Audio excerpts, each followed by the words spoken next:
Hello, everyone, and welcome to today's expert webinar for the 2019 Malnutrition Quality Improvement Initiative Learning Collaborative.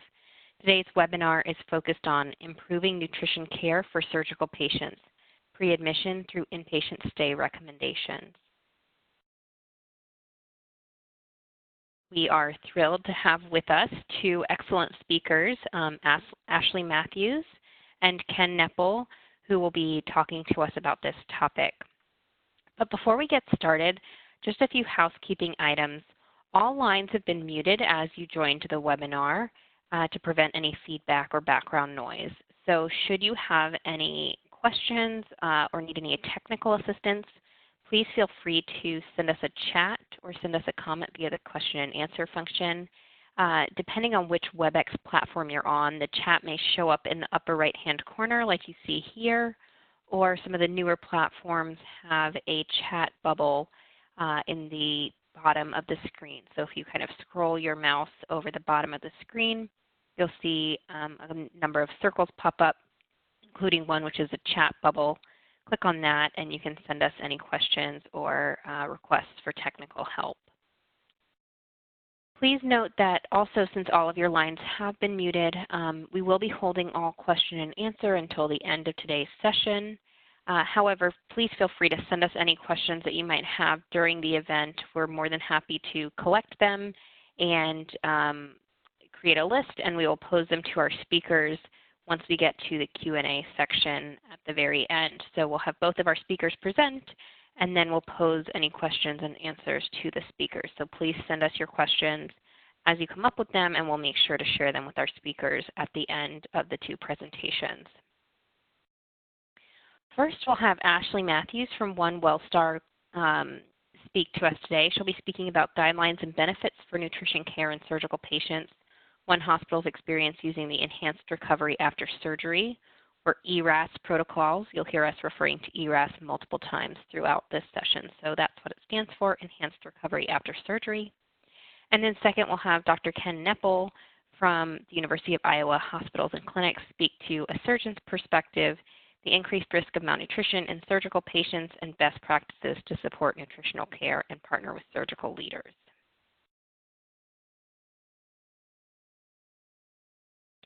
So as mentioned, our first speaker today will be Ashley Matthews from One WellStar. She is the One WellStar Clinical Nutrition Lead.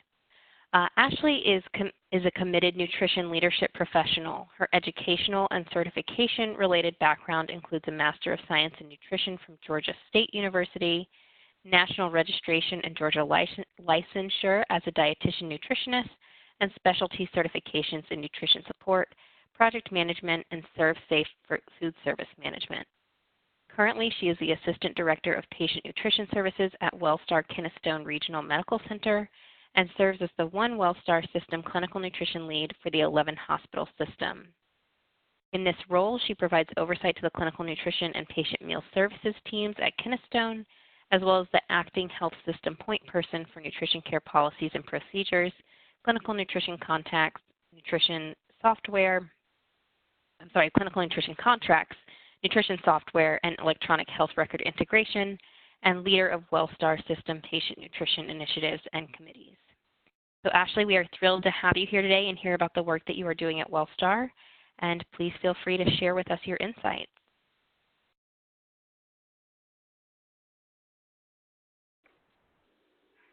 Thank you, and I greatly appreciate the opportunity to speak today and give a little bit of insight on my experiences with advanced recovery related to nutrition and surgery.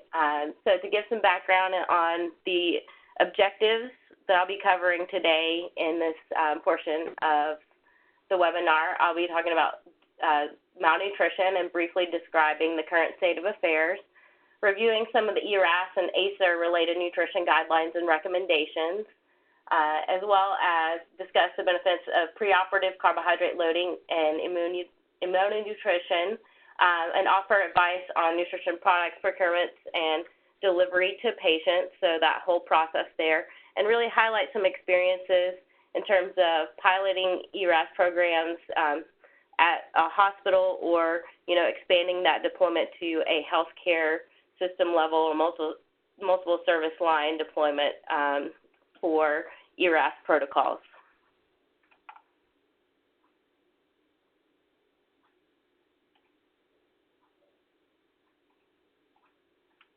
And at this time, I have no disclosures. So just to dive right into malnutrition, just a basic definition here.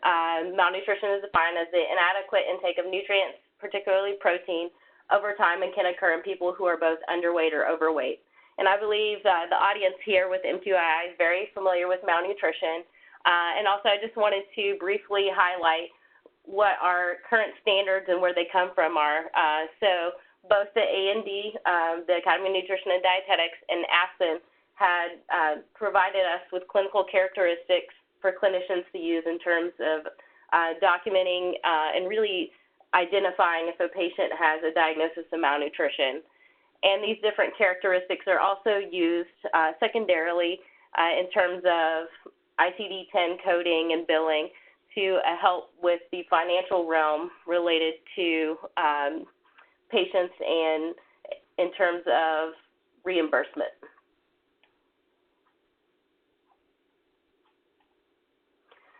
So malnutrition, what's the prevalence in acute care? So we have some lovely statistics here that have been provided straight from the MQII toolkit, so plug there for that. But as we know, about 20 to 50% of patients are at risk or are already malnourished upon entrance to the hospital. Additionally, about 7% of those patients are identified, which means that we are severely lacking in our ability to diagnose and treat those patients for those patients that are not being caught on admission. And they're up to 5 times more likely to result in hospital deaths and $157 billion of annual economic burden can be associated with malnutrition in acute care. So let's dive a little bit deeper on where we at in some of the most recent information in terms of the prevalence of malnutrition and what impact that has on a patient. Well, in terms of readmission, it increased the risk for readmission, and it also increases the length of stay for that patient. So they have about a 54% higher likelihood of a 30-day readmission than those patients who are well-nourished. And as some may know, CMS has a Hospital Readmissions Reduction Program in place, or HRRP. So there are some financial implications, not only on pass-on costs for the patient, but additional costs for the hospital or hospital system for readmissions of patients, especially for specific diseases or illnesses like heart failure, COPD, AMIs, pneumonia, CABG, or total hip or total knee surgery. So when we're looking at these kind of scenarios, any patient that's coming into the hospital malnourished and may have one of these additional illnesses are definitely at an even higher risk for readmission. Another piece, they're at higher risk for hospital-acquired infection. So a disease-associated malnutrition can lead to cellular wound healing. It can lead to an increase in infection rate. And a lot of hospital systems are playing, a big part in terms of looking at interventions and looking at opportunities at their highest level of leadership in terms of setting strategic goals to ensure that we're paying attention to ways that we can help reduce these infections, especially things like CODIs, CLABSIs, and C. difficile, and hospital-acquired infections at any rate to really help ensure that we're keeping these patients safe by following proper procedures, but malnutrition plays another key role into that as well. So looking at length of stay in malnourished patients, malnourished surgical patients are 2 to 3 times more likely to experience post-op complications. So what are some common post-op complications? That would include things like wound or surgical site infections, DVTs, urinary retention, or even things like anesthesia-induced nausea and vomiting. So those are a few things that are really important that we need to be paying attention to as clinicians when we have malnourished patients and what the impact will be to them during their acute care stay and what that continuum looks like whenever they leave the hospital for surgical patients. So just to switch gears a little bit, and talk a little bit more about nutrition and surgery. When it comes to recommendations, there are two types of nutrition practices that are complementary, both immunonutrition, preoperative carbohydrate loading, which I'll talk more about coming up in this presentation. But the society recommendations include both perioperative immunonutrition and preoperative carbohydrate loading as features of ERAS protocols for surgery patients.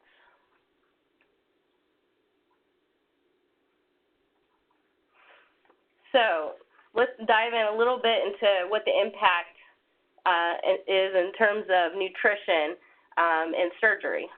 So if a patient is well-nourished and they have the nutritional support that they need prior to surgery and post-surgery, what we can see is there's a reduction in surgical site infections, a decrease in complications, a shortened length of stay, and decreased cost of care. So let's look a little bit deeper here. And two of the potential benefits of improved nutrition for surgical patients include that length of stay reduction and cost savings. So when we look at a pre-operative carbohydrate loading drink, that can decrease the length of stay about 0.2 days, which sounds minimal, but that can equate to about $843 in cost savings. And then you look at immunonutrition for pre and post-surgery, that can reduce length of stay by 2.5 days, and associated cost reduction is about $10,537. So if you combine those two, that's about a 2.7-day reduction, or almost 3-day reduction in length of stay for these patients, and over $11,000 in cost savings. So that's a huge impact there, not only in terms of the amount of time the patient's in the hospital, but the cost that either is passed on to the patient or absorbed by that hospital. So let's talk a little bit more about preoperative carbohydrate loading, which is a mouthful, so you might hear me jumble that up quite a few times, so bear with me there. So let's talk a little bit more about background and some surprising things that I found on this journey. So in terms of ERAS and the American Society of Anesthesiologists, we're going to talk a little bit about some of the historical side and then come up to current state in terms of evidence. So what are the ERAS evidence-based practice pieces that have a nutritional part to it? So first of all, that's abandoning NPO for midnight. So back in the late 70s, early 80s, is when this became a standard in practice. Abandoning NPO or having NPO after midnight essentially was something that was not evidence-based, but somehow became a standard practice across the country that we're holding patients at midnight and keeping them NPO, even if they have a surgery that's planned for 3 or 4 o'clock the next day. So we found through research that that is not of best benefit to the patient. Another feature of ERAS and evidence-based practice is including the preoperative carbohydrate loading with an appropriate beverage, whether it be the night before, in addition to 2 to 3 hours prior to surgery, or just 2 or 3 hours prior to surgery, depending on the hospital and what their goals are. So we'll talk more about that later. Appropriate intraoperative fluids and volumes, and early postoperative nutrition, which includes the immunonutrition, but also advancing the diet from NPO much quicker after a patient has had surgery. So back in 1999, the American Society of Anesthesiologists had they had fasting guidelines. So clear liquids would be 2 hours a minimum fast. So that includes water, fruit juice without pulp, carbonated beverages, clear tea, and black coffee. And while those are all clear liquids, they don't all have a full complement of nutrients that may be beneficial for patients prior to surgery. Well, they updated their guidelines initially in 2011 regarding clear liquids based on a couple of studies.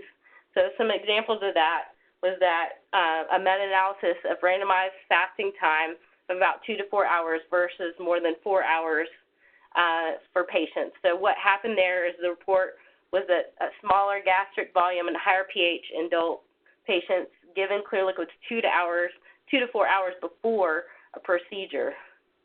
So we want them to have a smaller gastric volume and a higher pH at that time. So that 2 to 4 hour window there. The second recommendation was that it's appropriate to fast from intake of clear liquids at least 2 hours before elective procedures requiring general anesthesia, regional anesthesia, or sedation. So those are some of the background or some of the historical pieces here in terms of the history and some of these decisions related to clear liquids and surgery.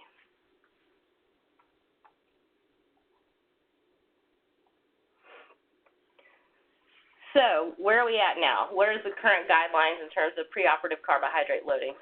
Well, right now the evidence suggests, and the ERAS and ACER guidelines have specific information in terms of not only the type but the timing. So when it comes to preoperative carbohydrate loading, 2 drinks or 2 bottles the night before of an approved preoperative clear liquid, as well as 1 bottle the morning of surgery.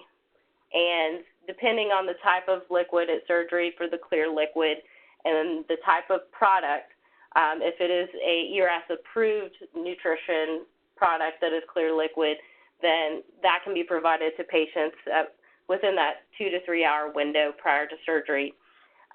Of course, keeping in mind that it's important to have dietitians involved in this whole process, but things and considerations that both the surgeon and dietitians look into in these scenarios include things like patients that may have gastroparesis or diabetes, because that will impact the decisions made about preoperative carbohydrate loading. So, for example, with gastroparesis, looking at the window of time, if a patient has a history of it or is experiencing it, they may want to give that preoperative carbohydrate loading beverage a little bit sooner. So in my experience, and I'll talk a little bit more about that later, some hospital systems and the governing bodies that make decisions about these protocols and that multidisciplinary team make a decision based on the flow of the patient of whether they will make recommendations for the patients to do both the 2 drinks the night before and the drink the morning of or the day of the surgery within that 2 to 3 hour window, or if they do just the 1 drink the day of. So those are just some examples of that. All right, so what are some nutrition benefits related to preoperative carbohydrate loading? So there's been some definite evidence about that as ERAS has become more wide known and more research has taken place over the years. But some of the benefits of preoperative carbohydrate loading is, for one, it helps prevent catabolism. So what is catabolism? It's a degradative metabolic process and a breakdown of things like proteins or lipids. So what happens is you're fasting for surgery and your body goes into catabolism. Well, it can impact your blood sugar. You can lose stores of fat and protein. It can create insulin resistance, and it can simply just create patient discomfort. So what are some benefits? It helps avoid dehydration, reduce some of the preoperative concerns that patients have. Sometimes patients, are really anxious and having long periods of time without having any kind of liquid or food can add stress as well, especially if they have a long wait time before their surgery. And we really want to help reduce post-op insulin resistance, because insulin resistance has been shown within itself to be a factor that really negatively impacts the patient's recovery on its own, especially in patients with diabetes. Decreased hyperglycemia, and that can be based mainly on looking at what the carbohydrate type is in that preoperative carbohydrate drink, which I'll talk a little bit more about the recommendations for that. It also helps with the IV access, reduces the IV fluid requirements, and you can also see benefits in terms of avoiding sodium overload, improved grip strength, and, as we've already talked about, decreased length of stay. So here's some additional benefits that are not completely related to nutrition, but slightly. But in terms of preoperative carb loading, some people may ask, okay, well, which patients are appropriate for this? One big category would be anyone undergoing elective surgery. And really, as we've already talked about some, prolonged preoperative fasting can likely be harmful for a patient. Beyond 12 hours of fasting, normal metabolism shifts to a starved state, and that's what we want to prevent. We want to prevent catabolism. And as I mentioned earlier, water, tea, or coffee may hydrate the patient, but doesn't necessarily nourish the patient effectively. So it could be considered the patient being metabolically starved for that time period as well. And another feature and something to think about, and we'll talk more about it in terms of the preoperative carb loading type of beverage. Clear liquids with protein are not ideal 2 hours pre-op because they slow digestion and gastric emptying. So those are some pieces there that are very important to look into, especially whenever making decisions about what to provide for that patient. So as I mentioned before, in terms of timeline and type of carbohydrate, single serving size per the ASA, 2 hours prior to surgery. ERAS, 2 servings, 8 to 12 hours prior to surgery, and 1 serving, 2 hours prior to surgery. So as you see, there's some slight differences to some guidelines, but really what I want to highlight here is the importance of selecting the best product. So type of carbohydrate. Maltodextrin is going to be the key carbohydrate ingredient that you're going to be looking for in a preoperative beverage. So the reason for that is it's a complex carb that is absorbed quickly and released slowly. So if you're taking in a beverage that has a different source or more simple sugar, it's going to not actually provide the same level of hydration for a patient, or it's going to also have a quick release in the nutrients. So that's not really going to help for the long-term need for that patient. And another key feature is the osmolarity of the product. When you look at different things like sports drinks, they're all over the map with osmolarity. And then you also look at preoperative carbohydrate beverages that are out there currently that are specifically tailored for this purpose. And you'll find that the osmolarity is around 280 to 300, which is really good in the sense that that's the osmolarity of both the tissue, cells, and fluids of the human body. So what does that mean? So when you reach at that level of osmolarity that is similar as the tissue and cells and fluids in the body, then your patient is more likely to stay hydrated because you're replenishing it with something that's within that same range. Now, for example, a lot of sports drinks may have a higher amount or level of osmolarity, which in some patients could produce a dumping syndrome. So that's not something that we want to do here. So a big goal there is to look at the type of carbohydrate and the osmolarity to ensure that it's appropriate, and also making sure that that product does not have protein in it, since protein also delays emptying. So just to switch gears, we're going to move along here to immunonutrition. So where are we at now with our guidelines and recommendations for immunonutrition?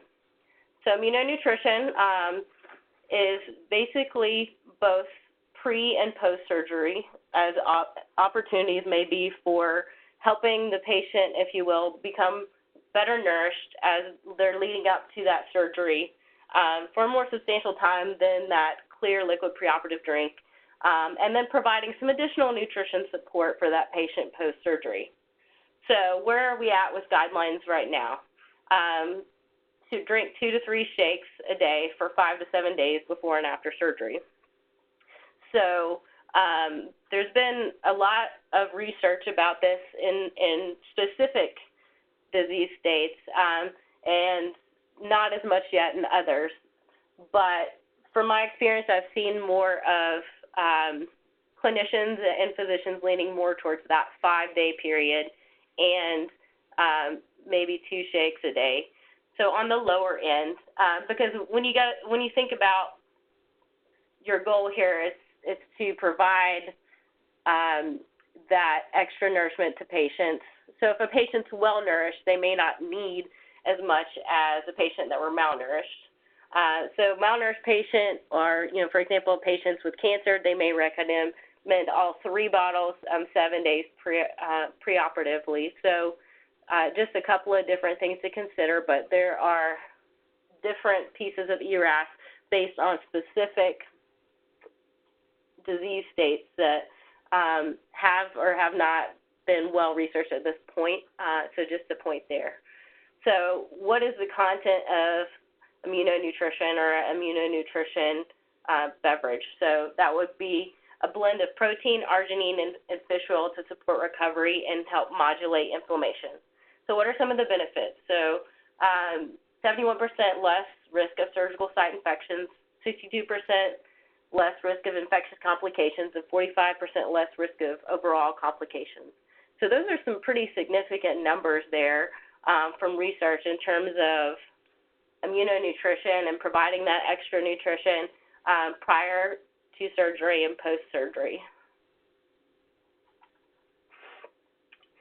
So if you have not read it yet, I definitely recommend reading the American Society for Enhanced Recovery and Perioperative Quality Initiative's Joint Consensus Statement on Nutrition Screening and Therapy within a Surgical Enhanced Recovery Pathway. So that's where this graphic here comes from. So Dr. Wishmeyer and a group of other physicians and other clinicians authored this review, and essentially there's a couple of different pathways. There's one for preoperative nutrition care for patients with a low nutrition risk, and one for patients that are at a higher nutrition risk score. So for the sake of time, I'm going to just scan through these, but just know that they are available, and the title and information and reference for this is all within the resources and references in this PowerPoint. But here's a couple of different opportunities or pathways based on the nutrition risk for patients. So now I'm going to kind of switch gears and talk a little bit about nutrition products, procurement, and delivery to patients. So this is a big feature here in terms of decision-making whenever you're making plans to roll this out as a pilot or as a new protocol for a service line or for all surgical patients. So here's some considerations. And for those of you who may not work in leadership, this may not come across your initial thought patterns when you're thinking about it, because as clinicians, as a background as a dietitian, the first thing I'm thinking of is how can we do this and how can we improve this for patients. So considerations, the first would be nutrient content of your immunonutrition preoperative carbohydrate loading beverages. Additionally, that would include what is the evidence-based research to support the use of the product for the intended use. So one thing that I've seen, is that there are some confusion out there about certain types of beverages that may not actually truly be appropriate for ERAS. So that's something that you're going to run into. So definitely showing the research on that. And then looking at your hospital or hospital system's primary vendor contracts for nutrition products. So for example, majority of hospitals have a primary vendor that they buy their nutrition products through. That's their main primary that they use, for example, for their adult nutrition formulary. Does this company offer products in both of those categories for the types of nutrition products for ERAS? Another thing to look at is cost. So in my experience, a few years ago, there was only one preoperative carbohydrate loading beverage that was available on the market. So it was like $15 a bottle, which was crazy. It was a huge cost, but there was no one else to compete with at the time. Now there's more options available. So there's more ability to negotiate in terms of contracts and pricing and in terms of usage. And a lot of times when it comes to contracts, you get incentives whenever you are bulk purchasing. So that same kind of idea can apply in the scenarios with your ERAS products. Another piece is inpatient versus outpatient contract obligations. What you may be able to provide to the patient inpatient, can you say, for example, send home product with the patient at discharge, or is that against your product contract? So those are some things to think about. And another piece is, can you pass on the cost to the patient? So, for example, if you're providing some of your immunonutrition products along with the preoperative drink at PATT or at a pre-op visit, can you provide it to the patient at that time? Can that cost be passed on to the patient? Or do you send them out somewhere else to purchase it?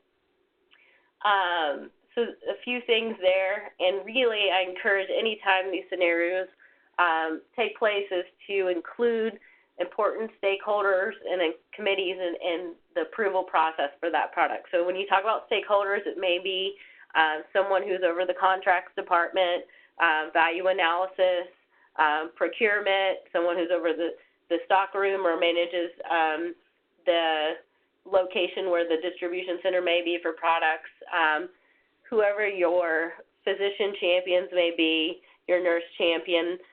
Having a senior leadership champion is also important, but someone from the finance team. So all key people that are going to play a role in procuring that product. And then what do you do from there? So say you get your products approved. Are they going to be on your nutrition formulary?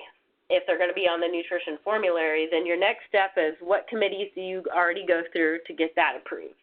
Whether that be your system P&T, your med exec committees. So those are a couple of additional things to look at there. So once you move on and you're looking more to figuring out how to move forward, you've got your idea there for what products you're going to use. You've got the contract part figured out. Where's the centralized storage of that product going to be? Which department's going to hold that? Is it going to be your nutrition and food services department? Is it going to be surgical services? How do you know how much product to keep on hand? So that's another thing. If you have multiple service lines using it, just making sure that you have par level set and those kind of decisions made. So another idea there also is, who will be responsible for ordering the product and stocking the product for inpatient or outpatient use? These are all questions that I've had to explore professionally in terms of how to roll this out as seamlessly as possible. How will cost of the product be handled? Like I said, will the hospital be eating it? Will a certain cost be passed on to the patient?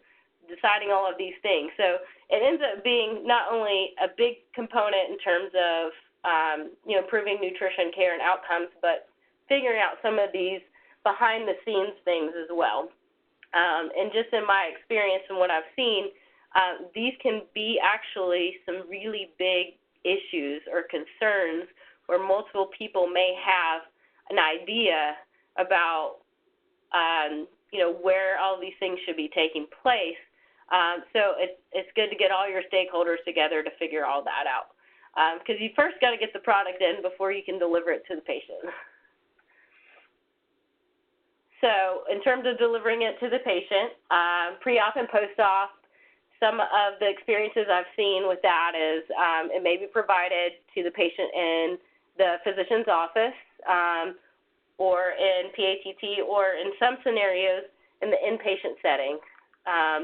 The inpatient setting is usually the least likely scenario that I've experienced, being that most of the time the patients that are on the service lines for ERAS are usually coming in for an outpatient surgery. Another piece is having the product available for order in the electronic health record for patients so that you have a sound patient record to show that that patient received that product. And for the physician or dietitian or other LIP could have the opportunity to place that order, putting it in the physician's order sets or their ERAS order sets. And then, also, where will that be in the electronic health record? In the nutrition supplement area, or will it be on the MAR? So those are just other considerations to think about on the back side of preparing for an effective ERAS program. So I'll just briefly discuss over the next 2 minutes just some of my hospital experiences.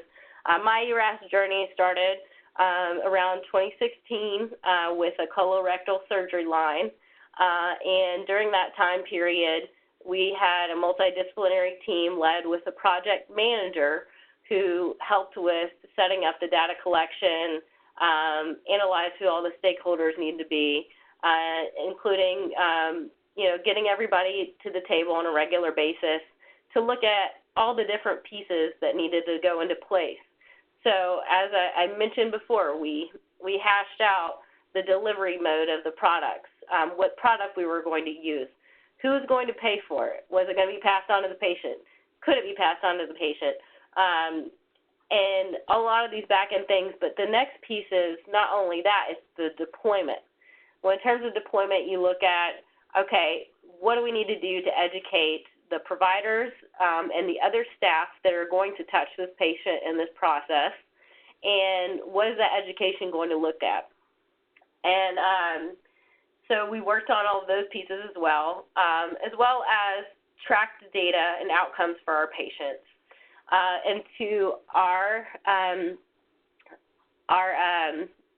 speak to our pilot and our outcomes, we did see improvements in terms of a reduction in length of stay, increase in diet advancement and tolerance post-op, as well as a reduction in nausea and vomiting. So we saw some great benefits there. We also got some lessons learned, because anytime you do anything at the pilot level, it's really a good introduction to an opportunity to work out any kinks before you deploy and expand to other service lines or to other hospitals within your system. And really, the big goal is setting things up in a way for duplication. So say, for example, for the colorectal service line, okay, we have it all figured out at one hospital. You can take that whole package as a starting point for the next hospital, or take that whole package and say, move forward and start with a service line change to, for example, total joint, or to a service line for bariatric. And we have really seen, in terms of those that I've worked with in terms of pilots and deployment with service lines outside of the initial pilot, a lot of success if you really take those lessons learned and figure out that duplication process to improve deployment. Deployment is the big key there. So, that's just one big key piece there is deployment, because you want to hardwire how you're moving forward in the future so that things go well and you don't have to revisit or retrain those that are all working to help make a successful ERAS program for patients. So with that being said, I'm going to go ahead and wrap up. And if anyone has any questions for me, as mentioned earlier, I'll be available at the end of the call. Thank you so much for sharing those insights, Ashley, and the great detail about how you all have gone about implementing this program at your facility. We'll now have Dr. Ken Nepple speak to us. Dr. Nepple is a clinical associate professor in the Department of Urology at the University of Iowa Hospitals and Clinics. His work has led to supported roles as Associate Chief Medical Information Officer, Clinical Documentation Improvement Physician Advisor, and Physician Value Officer. He has been involved with the Malnutrition Quality Improvement Initiative, where the University of Iowa was a member of the Learning Collaborative and a testing site for the malnutrition electronic clinical quality measures. So Dr. Nepple, please feel free to walk us through your slides. All right, thank you very much for the introduction and the invitation. So I wanted to try and provide the surgeon's perspective on how you can build a framework to support malnutrition and nutritional care, and also talk about some of our specific work that we've done looking at ERAS. And so to start with, for introduction, no personal disclosures, introduction slide on our academic kind of tertiary referral center. I think question number one should be, what does a urologist have interest in nutrition? But I specifically am a cancer surgeon, and so I've seen the impact that malnutrition can have on patient outcomes, as Ashley has discussed. And I think it's important that you have all different stakeholders at the table, including the surgeons, in providing good nutritional care. So very briefly, Ashley already covered the impact of malnutrition, how malnutrition has been described as the skeleton in the closet. This is Dr. Butterworth, who was a surgeon and noted the lack of malnutrition care a long time ago in 1979.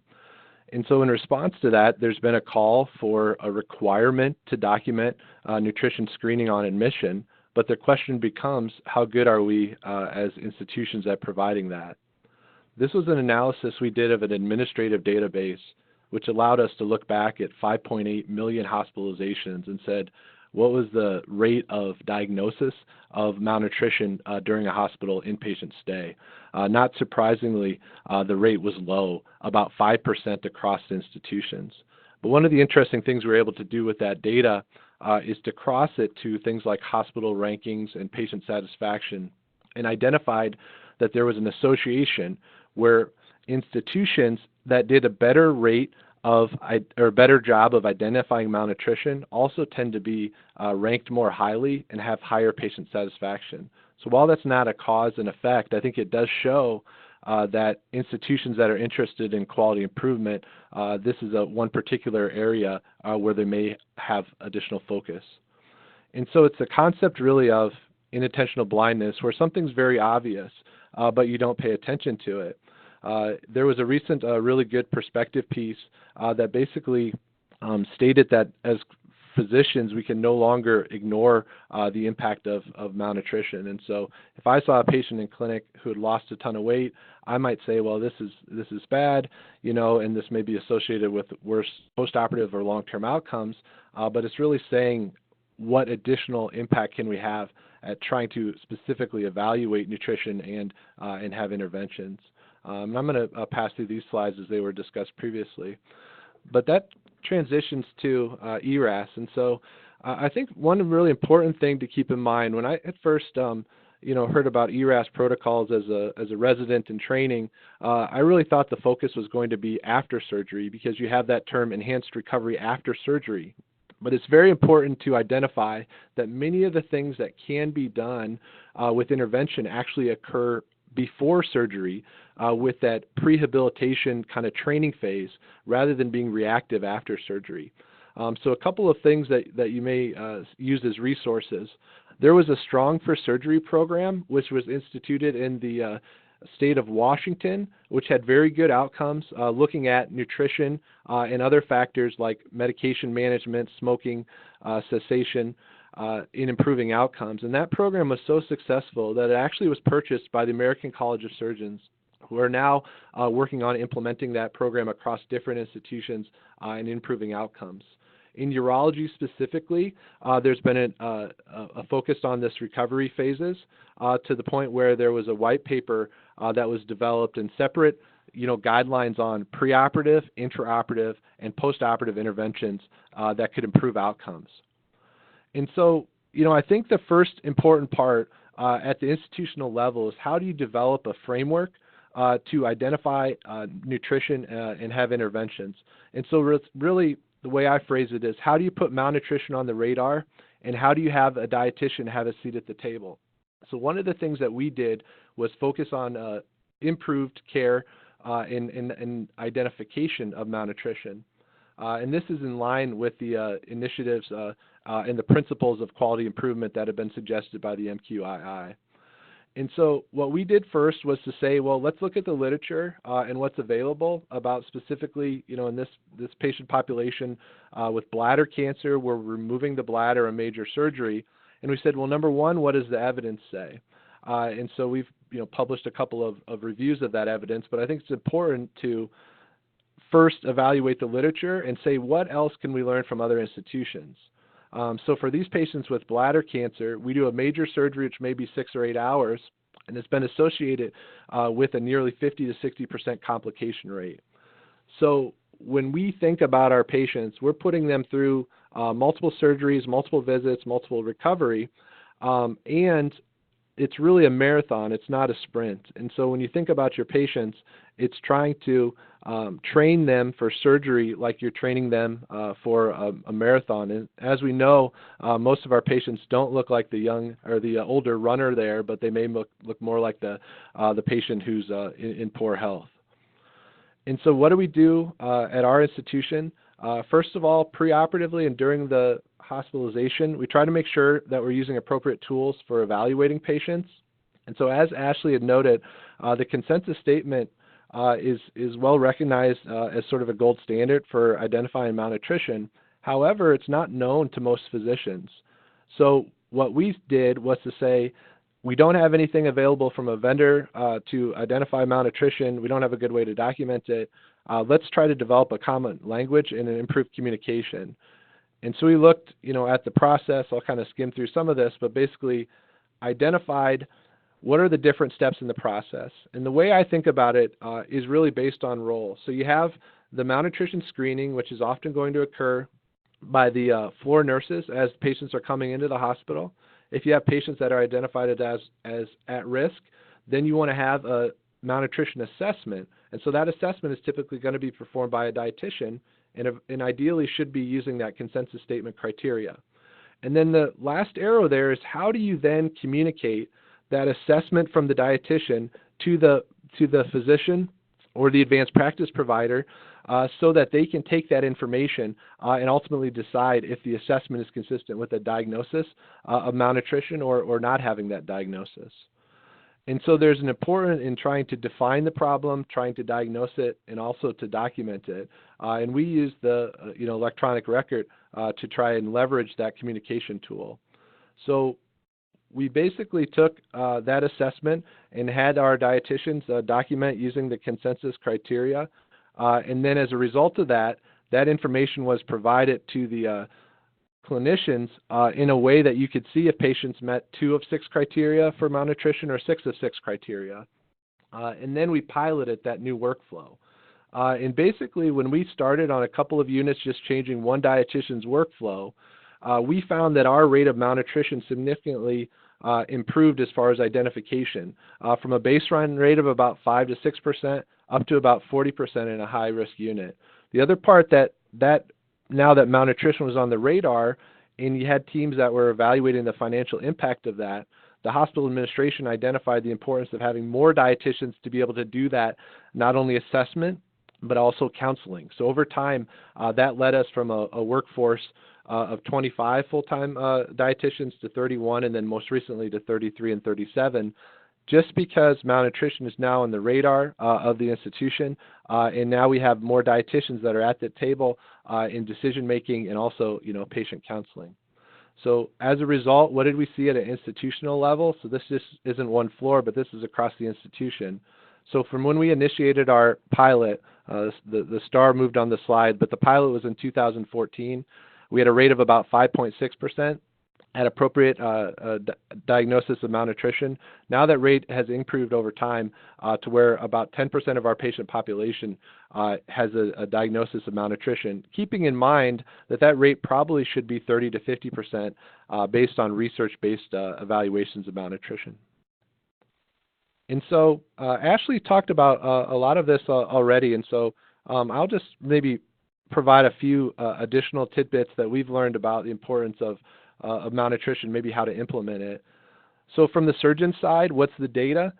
So with immunonutrition, this is a paper from Drover and colleagues that was published a number of years ago, but they found that immunonutrition was associated with a 41% decreased rate of infections, a 2.4% decrease in hospital length of stay. So if you had a medication that you could give someone, that would decrease their hospital stay by 2.5 days, that cost of that medication would likely be astronomical if a new pharma company developed that medication. However, with nutritional supplementation, the cost is much cheaper than almost any other alternative intervention that may be available. And so based on those results of those 35 randomized controlled trials, we said let's go ahead and let's implement in our cystectomy population immunonutrition program. This was another example, a group at Kansas. They actually did a randomized controlled trial. I'll kind of buzz through the data, but basically they showed a decreased rate of late infections by implementing immunonutrition. And other groups have shown similar types of improved responses in the cystectomy population. So what we did was had actually cancer center support through a research project initially to provide immunonutrition to patients. We subsequently have bridged that gap by using basically a malnutrition fund so that the patients don't have to pay out of pocket for these products. And then we're working on bridging to more wide institution support. And so patients, when they come for their preoperative visit, they meet with the dietitian, they have an extended visit, they have counseling. Ideally, we even do that counseling before they get neoadjuvant chemotherapy. But at their preoperative visit, they receive a brick in the supply of immunonutrition and instructions on how to use that. And that program, our preliminary data shows that it's been positive and effective. We also, then once we had that framework in place and we said we wanted to do carbohydrate loading, how could we implement that? And so actually with one meeting with our dietitian and one meeting with our cancer center nursing, we were able to then add the carbohydrate loading part of this. So the lesson there is once you have a framework in place, it's much easier to add additional components of that. And so now our patients, rather than being starved and receiving bowel preps, they're instead actually for cystectomy patient population, having a regular diet the day before surgery and having carbohydrate loading as part of that. And so our program is very similar to what Ashley has described. And so the other parts of our ERAS, which are pretty widely instituted across different institutions, is trying to implement feeding early on rather than extended periods of NPO. We're also then having dietitians involved with evaluating patients after surgery. This is just an example of our screening tool that we use in the non-cystectomy population to identify other at-risk patients. And like Ashley had noted, we hardwire some of this workflow into smart sets and into the electronic health record so that you don't have to remind yourself, after these surgeries to have the dietitian see the patient. It's pretty much automatic. And then the last component, which I think has actually been really interesting, as there was improved nutritional support or improved institutional support for nutrition, there was actually a gastroenterologist who had a real interest in this area. So she said, well, what about patients who are very high risk after a surgery or just with a hospital admission? And she actually has developed an advanced nutritional support consult team. So if there's a patient with a particular issue, she will go and see the patient along with actually 2 dietitians and 1 pharmacist. And that program has been very effective at trying to implement nutrition into our ERAS protocols, but also into just the general, population. And so, in summary, it takes a team to do ERAS and to implement a protocol. So you want to make sure there's stakeholder buy-in, from not only the surgeons and the dietitians, but also, the nurses in clinic about how we're going to make something work. So one of the things that we recognized as these patients were getting more and more counseling, more and more advice, we now prepare them for rather than having a preoperative visit, that's 15 or 20 minutes, we let them know it's probably going to be about a 3 to 4 hour visit. We try to get all of our studies done early in the visit So if they have to be NPO for a CT scan, then they can eat afterwards. And we tell them, hey, as part of our protocol, you're going to meet with all these people. You're going to meet with our dietitian, our social worker, our ostomy nurse. You're going to have counseling from the surgeons and also from the nursing team. So I think it's important to also set patient expectations so that they're an engaged partner in this discussion. So in summary, nutrition really was not on our radar, and patients didn't have an evaluation as a first steps with some institutional support, but really these are low cost, interventions. We started patients being evaluated by a dietitian, and then we implemented first immunonutrition and then carbohydrate loading after that. But we continued, most importantly, also the counseling component that comes with that so that patients can make good decisions. And our sort of version 2.0, we actually had institutional support to add a dietitian to our cancer center so she can provide counseling to our preoperative patients, but also to GI cancer patients, to patients in the chemotherapy suite. And that's been very well received by patients. And then also bridging into how do you get institutional support to pay for the expense of some of these products, and then taking the next step of having a really almost a dietitian based SWAT team for patients after they were hospitalized so that they could have intervention if needed. And so that's really a recap of kind of our University of Iowa experience over time. And I know we're going to try to take a few questions.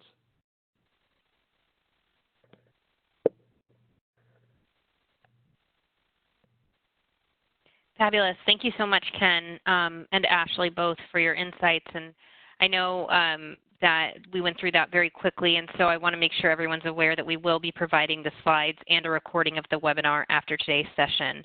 I'm just going to pose a couple questions that we received, and then if you have any additional follow-up questions, please send them to us, and we'll pass them along to Ashley and Ken and try to get them answered via email following today's session.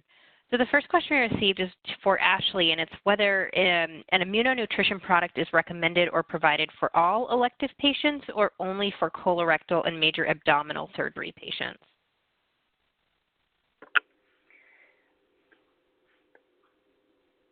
Hey, can you hear me? Yes.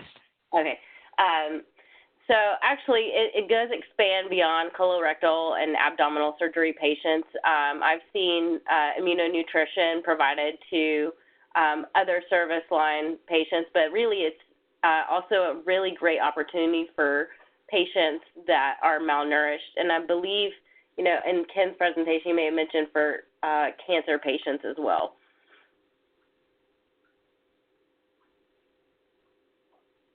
Great, thank you. And a quick question for you, Ken. As you're referencing some of your numbers, I believe it's related to diagnosis. They were wondering whether those numbers include mild malnutrition or just moderate and severe. Kind of how did you cut the data that way? Yeah, so that includes either mild, moderate, or severe malnutrition in those overall numbers. Okay, great. Thank you. Unfortunately, we are at the top of the hour. As I mentioned before, we'll be sending out a follow-up email with a copy of the slides. We'll also be sending out the webinar recording and the information for CPEU credit, so please be on the lookout for that. It'll come to your email from the Malnutrition Quality email account within the next day or so. If you have a follow-up question, I know we received a few others. We'll pass them along to Ken and Ashley to try to get you answers. Given that we didn't have a ton of time for question and answer today, so we are happy to send any follow-up questions as needed. Thank you all for joining us today. Really appreciate your time and hope you have a great rest of your day. Please join us for our next webinar, which will be taking place in early August. Thank you.